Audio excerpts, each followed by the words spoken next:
Hello, dear listeners. I will read Charlotte Bronte's novel Villette. Charlotte Brontë wrote this novel in 1853 under the pseudonym of Currer Bell.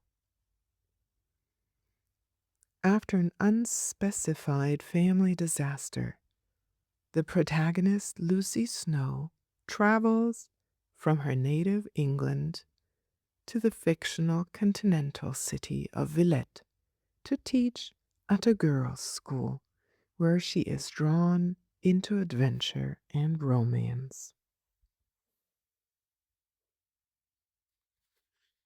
Chapter 1. Breton.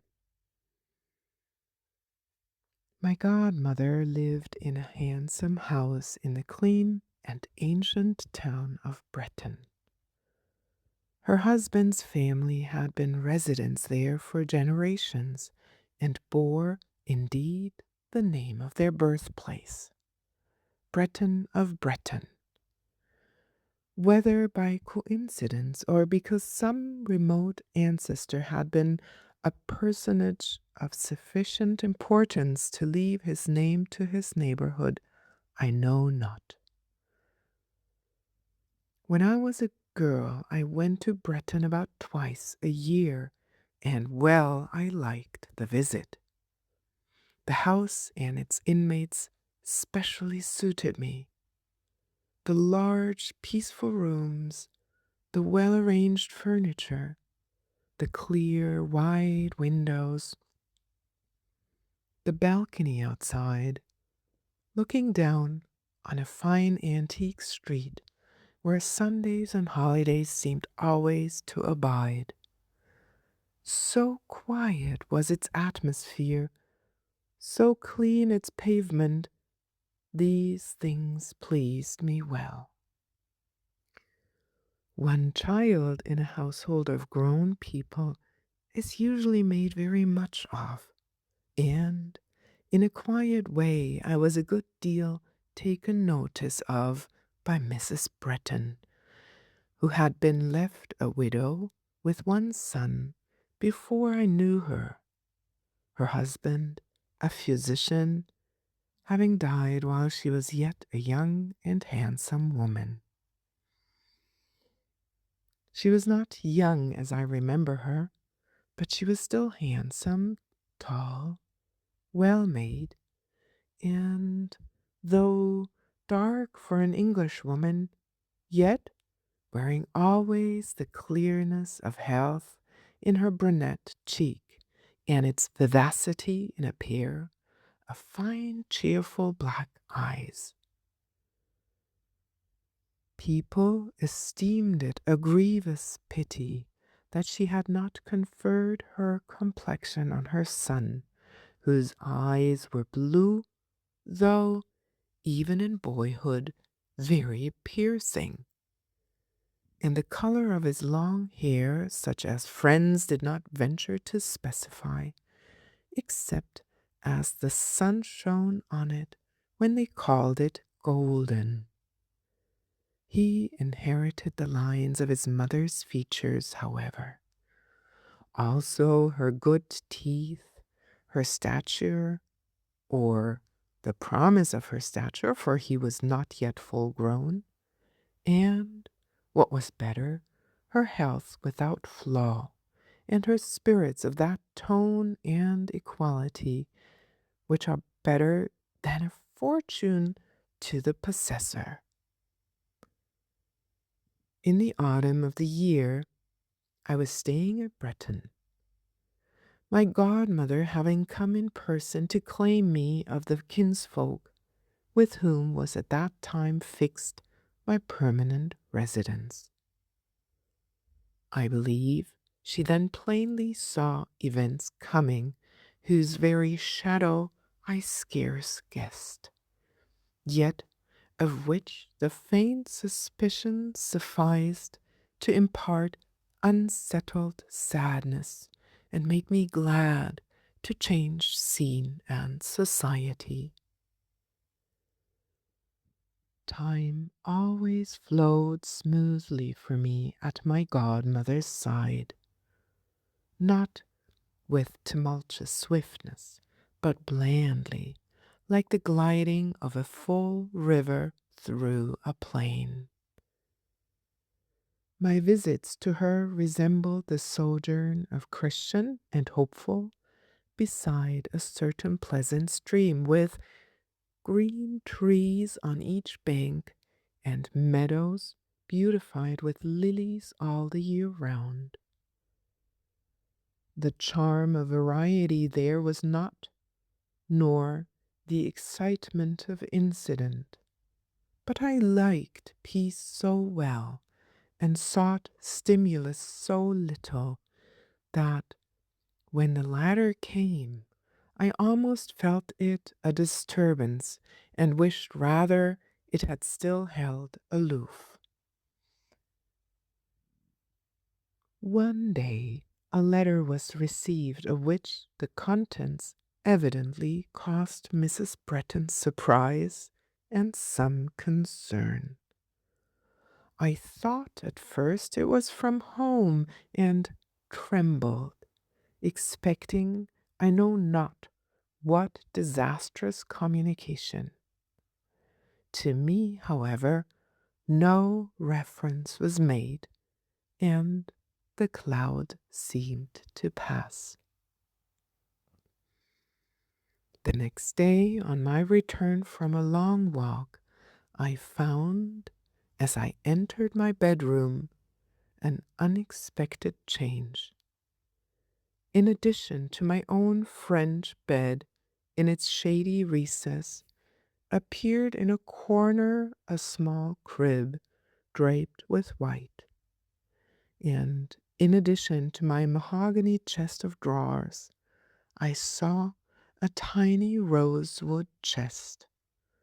I stood still, gazed, and considered. "Oh, what are these things the signs and tokens?" I asked. The answer was obvious. A second guest is coming. Mrs. Bretton expects other visitors. On descending to dinner, explanations ensued. A little girl, I was told, would shortly be my companion, the daughter of a friend and distant relation of the late Dr. Bretton's.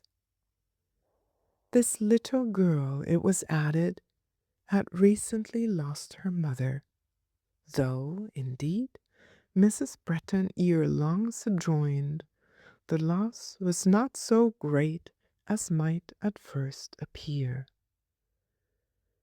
Mrs. Home it seems was the name, had been a very pretty but a giddy, careless woman who had neglected her child and disappointed and disheartened her husband. So far from congenial had the union proved that separation at last ensued. Separation by mutual consent, not after any legal process.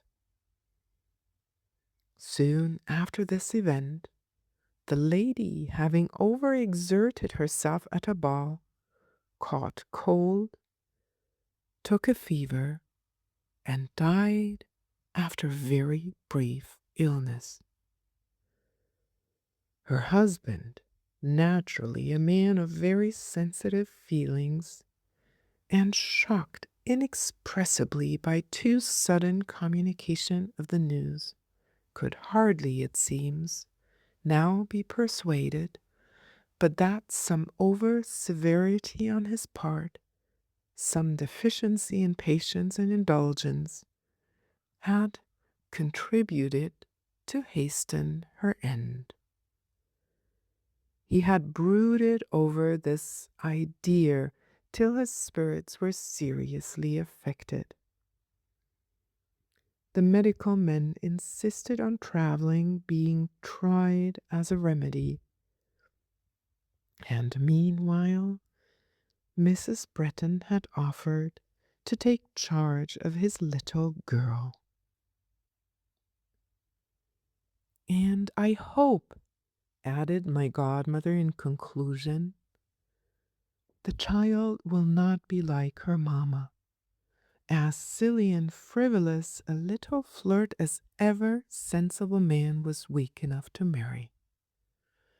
For," said she, "Mr. Home is a sensible man in his way, though not very practical.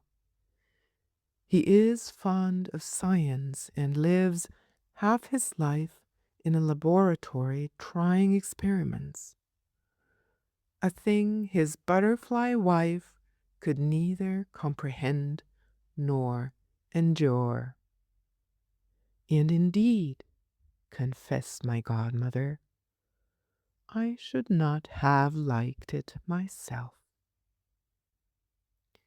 In answer to a question of mine, she further informed me that her late husband used to say Mr. Home had derived this scientific turn from a maternal uncle, a French savant, for he came, it seems, of mixed French and Scottish origin, and had connections now living in France, of whom more than one wrote D before his name and called himself noble.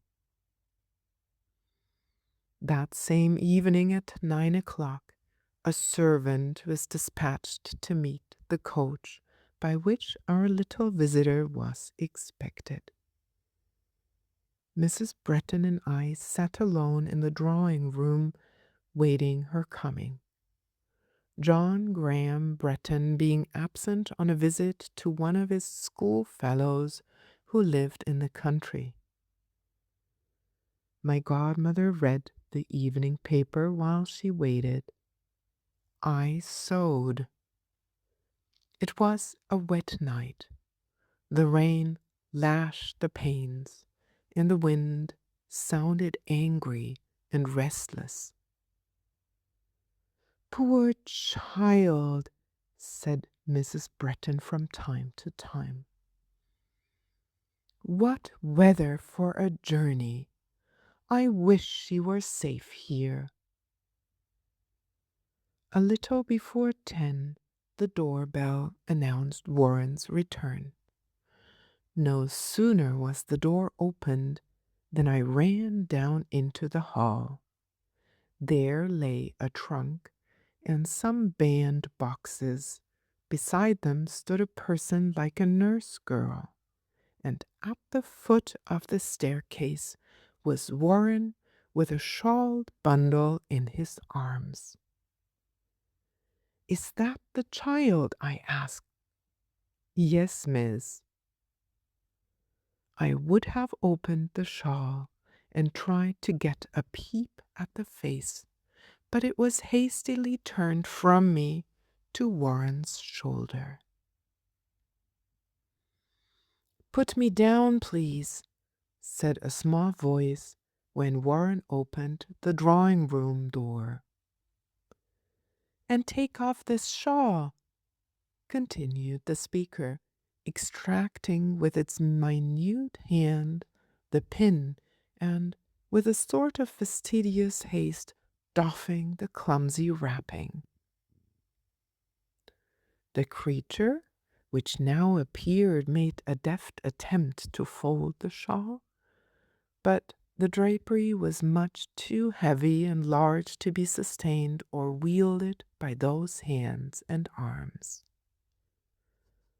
"Give it to Harriet, please," was then the direction, "and she can put it away."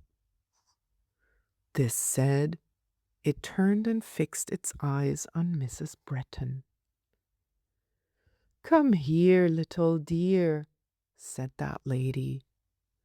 "Come and let me see if you are cold and damp. Come and let me warm you at the fire." The child advanced promptly. Relieved of her wrapping, she appeared exceedingly tiny, but was a neat, completely fashioned little figure, light, slight, and straight. Seated on my godmother's ample lap, she looked a mere doll. Her neck delicate as wax, her head of silky curls, increased, I thought, the resemblance. Mrs. Bretton talked in little fond phrases as she chafed the child's hands, arms, and feet. First, she was considered with a wistful gaze, but soon a smile answered her. Mrs. Bretton was not generally a caressing woman. Even with her deeply cherished son, her manner was rarely sentimental, often the reverse. But when the small stranger smiled at her, she kissed it, asking, "What is my little one's name?" "Missy." "But besides Missy?" "Polly, Papa calls her." "Will Polly be content to live with me?" "Not always, but till Papa comes home. Papa is gone away." She shook her head expressively. "He will return to Polly or send for her." "Will he, ma'am? Do you know he will?" "I think so." "But Harriet thinks not. At least not for a long while. He is ill." Her eyes filled. She drew her hand from Mrs. Bretton's and made a movement to leave her lap. It was at first resisted, but she said, "Please, I wish to go. I can sit on a stool." She was allowed to slip down from the knee, and, taking a footstool, she carried it to a corner where the shade was deep, and there seated herself. Mrs. Bretton, though a commanding and, in grave matters, even a peremptory woman, was often passive in trifles. She allowed her child her way. She said to me, "Take no notice at present." But I did take notice. I watched Polly rest her small elbow on her small knee, her head on her hand. I observed her draw a square inch or two of pocket handkerchief from the doll pocket of her doll's skirt, and then I heard her weep. Other children in grief or pain cry aloud, without shame or restraint. But this being wept, the tiniest occasional sniff testified to her emotion. Mrs. Bretton did not hear it, which was quite as well. Ere long, a voice issuing from the corner demanded, "May the bell be rung for Harriet?" I rang. The nurse was summoned and came. "Harriet, I must be put to bed," said her little mistress. "You must ask where my bed is." Harriet signified that she had already made that inquiry. "Ask if you sleep with me, Harriet." "No, missy," said the nurse. "You are to share this young lady's room, designating me. Missy did not leave her seat, but I saw her eyes seek me. After some minutes' silent scrutiny, she emerged from her corner. "I wish you, ma'am, good night," said she to Mrs. Bretton, but she passed me mute. "Good night, Polly," I said. "No need to say good night, since we sleep in the same chamber," was the reply with which she vanished from the drawing-room. We heard Harriet propose to carry her upstairs. "No need," was again her answer. "No need, no need." And her small step toiled wearily up the staircase. On going to bed an hour afterwards, I found her still wide awake. She had arranged her pillows so as to support her little person in a sitting posture. Her hands, placed one within the other, rested quietly on the sheet, with an old-fashioned calm, most unchildlike. I abstained from speaking to her for some time, but just before extinguishing the light, I recommended her to lie down. "By and by," was the answer. "But you will take cold, Missy." She took some tiny article of raiment from the chair at her crib side, and with it covered her shoulders. I suffered her to do as she pleased. Listening a while in the darkness, I was aware that she still wept under restraint, quietly and cautiously. On awaking with daylight, a trickling of water caught my ear. Behold, there she was risen and mounted on a stool near the washstand, with pains and difficulty inclining the ewer, which she could not lift, so as to pour its contents into the basin.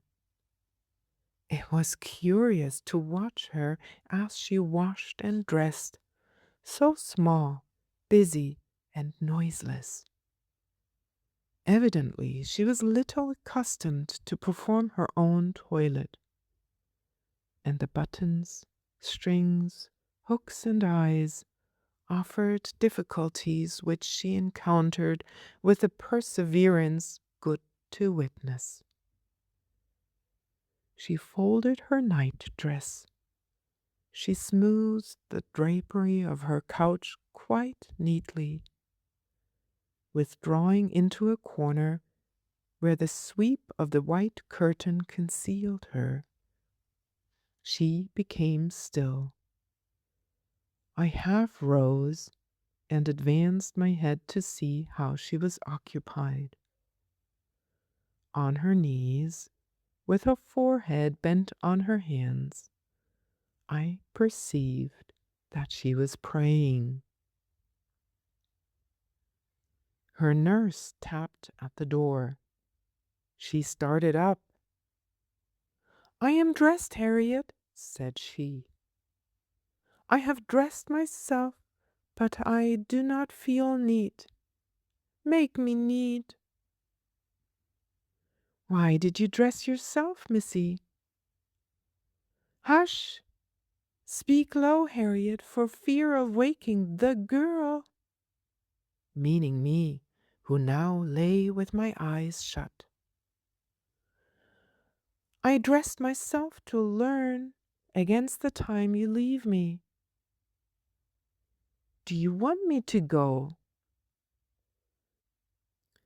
When you are cross, I have many a time wanted you to go, but not now. Tie my sash straight. Make my hair smooth, please. Your sash is straight enough. What a particular little body you are. It must be tied again, please, to tie it. There then, when I am gone, you must get that young lady to dress you. On no account. Why, she is a very nice young lady. I hope you mean to behave prettily to her, missy, and not show your airs. She shall dress me on no account. Comical little thing. You are not passing the comb straight through my hair, Harriet. The line will be crooked. Aye, you are ill to please. Does that suit? Pretty well. Where should I go now that I am dressed? I will take you into the breakfast room. Come then. They proceeded to the door. She stopped. Oh, Harriet, I wish this was Papa's house. I don't know these people. Be a good child, missy. I am good, but I ache here. Putting her hand to her heart and moaning while she reiterated, Papa, Papa. I roused myself and started up to check the scene while it was yet within bounds. Say good morning to the young lady, dictated Harriet. She said, Good morning, and then followed her nurse from the room. Harriet temporarily left that same day to go to her own friends who lived in the neighborhood. On descending, I found Paulina.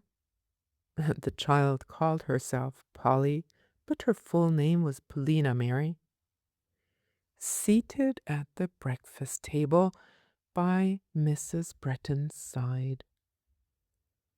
A mug of milk stood before her. A morsel of bread filled her hand, which lay passive on the tablecloth. She was not eating. How we shall conciliate this little creature, said Mrs. Bretton to me, I don't know. She tastes nothing, and by her looks she has not slept. I expressed my confidence in the effects of time and kindness. If she were to take a fancy to anybody in the house, she would soon settle, but not till then, replied Mrs. Bretton. End of chapter 1 of Villette by Charlotte Brontë. To be continued. Thank you for listening.